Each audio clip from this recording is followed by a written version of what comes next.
Le système judiciaire haïtien est un système qui ne respecte pas en réalité les droits du peuple haïtien et particulièrement ceux qui sont les plus pauvres. Moi aussi, je suis né dans une famille modeste, pauvre. Donc, j'ai connu aussi les discriminations, j'ai connu les violations. C'est nous qui pour bataille. C'est nous qui pour bataille pour influencer le tribunal. Donc, à ce moment-là, on pense. J'ai commencé l'école de droit et j'ai un pressentiment pour les droits humains. Donc, c'est ça ma motivation, de faire en sorte que les pauvres ont accès dans ce système qui, près de 200 ans, ils sont exclus de ce système. Les mettre dans ce système, c'est ça.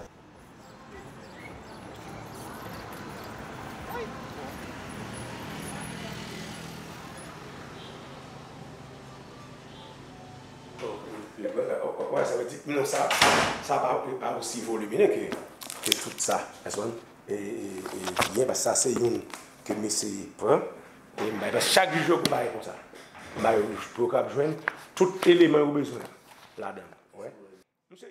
Notre travail au niveau du BAI, du Bureau des avocats internationaux, consiste à représenter et à assister les victimes des graves violations des droits humains. Et par exemple, les victimes de Duvalier. Il a été en exil en France, il est retourné en Haïti. Et, son père et lui ont tué beaucoup de personnes. Et donc, faire venir au tribunal, à la cour d'appel de Port-au-Prince, Duvalier, pour l'auditionner sur les cas de crime, et ça a été, en fait, c'était un défi, mais ça a été fait. Et c'est grâce à ce travail, c'est grâce aux victimes qui ont pris leur courage pour porter plainte, et aussi avec notre travail en tant qu'avocat. Et s'il saute à faveur, ok, mais s'il va sortir, qui ça pour nous faire, même si la police on finit par arrêter, ou finit par arrêter les évadés, c'est ça qui est plus important. Mais ça, quand on va faire ça ici, c'est pas arrivé là. Très bien. Ça veut dire, si nous perdons, nous avons fait cassation. Pas de choix. Parce que généralement, il y a même tout, il y a fait cassation. Il ne faut pas faire. Parce que moi-même, le scénario qu'on a envisagé, c'est que nous avons gagné. Ça m'a retrouvé là, on a appel. Mais il y a même fait cassation. Parce que dans la cassation, il y a plus de monde et ma coûte qui dans la cassation. On ne peut pas tuer la vérité.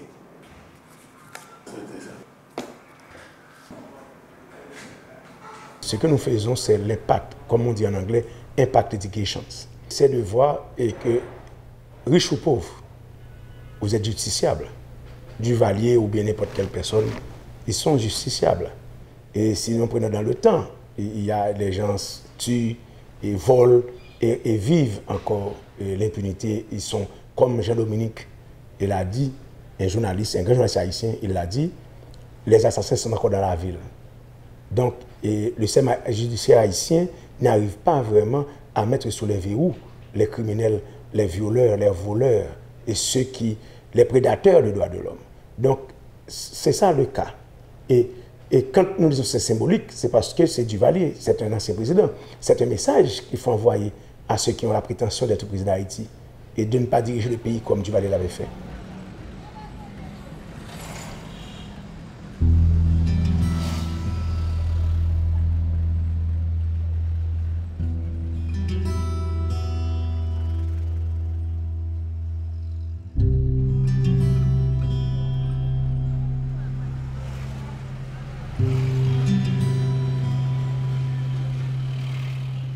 Nous avons aussi les victimes du tremblement de terre, par exemple, ceux qui vivent dans les camps et les déplacés internes. Et donc nous travaillons d'abord dans les camps et pour éviter que ces gens-là soient expulsés de manière illégale, nous nous représentons pas devant les tribunaux.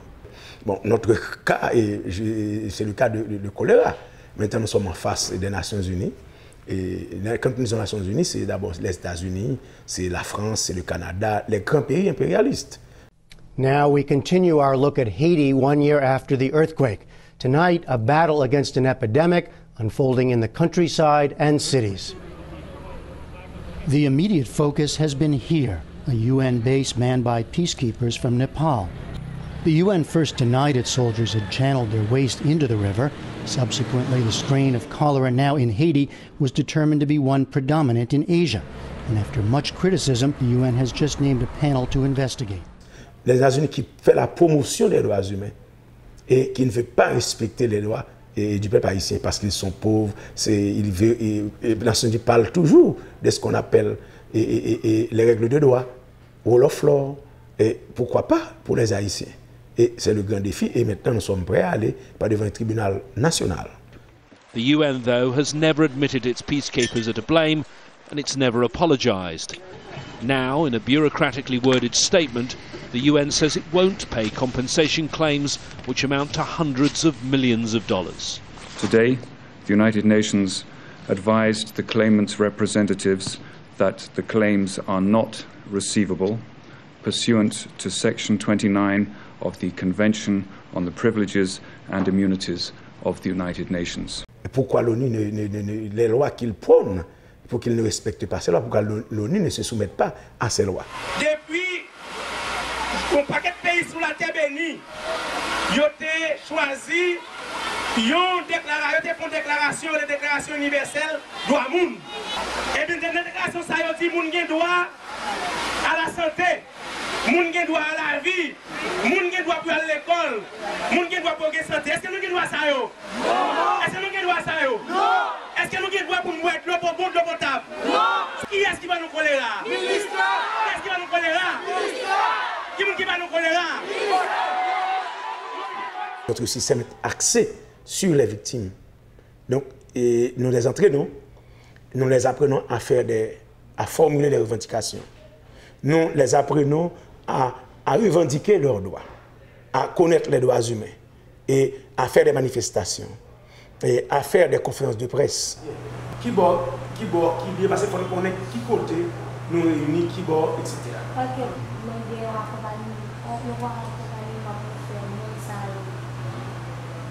Raison, c'est parce que nous avons jeté favorable, comme tu as dit ça. Et comme tu m'as dit, nous avons et puis, comme ce n'est pas dédommagé, nous avons fait pour nous déposer le Parlement, nous avons fait le ministre environnement, ensemble avec le ministre de la République, parce que c'est lui qui est responsable. Aujourd'hui, c'est vrai, il y a Mario, mais je travaille à ce qu'il y aura d'autres Mario. C'est un obstacle terrible de devenir avocat en Haïti, et particulièrement quand on est pauvre, et pauvre comme moi. Donc je veux donner, et le BAI veut donner un peu de chance à ces gens-là, et qui ont tué, et en fait, qui ont terminé leur étude de droit, et maintenant nous avons un atelier de mémoire, et nous avons aussi des étudiants qui sont en stage avec nous. Peut-être un jour, je ne serai pas là. Et il faut que ce travail continue.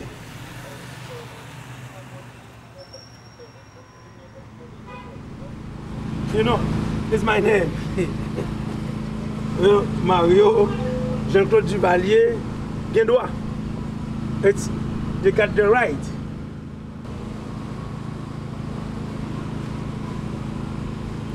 C'est une sorte de menace qu'ils ont portée au devant de mon bureau.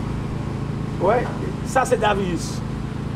Davius c'est une victime de Duvalier qui a porté plainte contre Duvalier.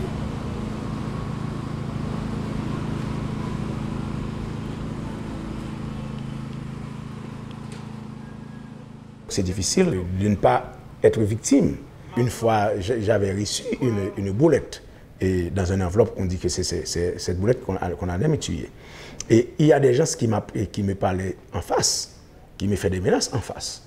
Et qui me disaient c'est parce que c'est ce gouvernement sans quoi vous allez tuer, c'était Duvalier, vous ne pouvez pas faire ce que vous venez de faire là. Bon, des menaces voilées, des téléphones avec des appels anonymes, des choses comme ça. Et il y a des gens, et des fois à la radio, et n'oublie pas, c'était même ce ministre de la Justice même qui a demandé au commissaire de m'arrêter et de fermer mon bureau. Mais quand je vois, je suis bien encadré par des gens de bien, par des grandes organisations, et je dis, il faut continuer. Et c'est vrai, je suis obligé de vivre dans une famille séparée, parce que ma femme ne vit pas en Haïti, je suis obligé de laisser partir ma famille depuis 2004.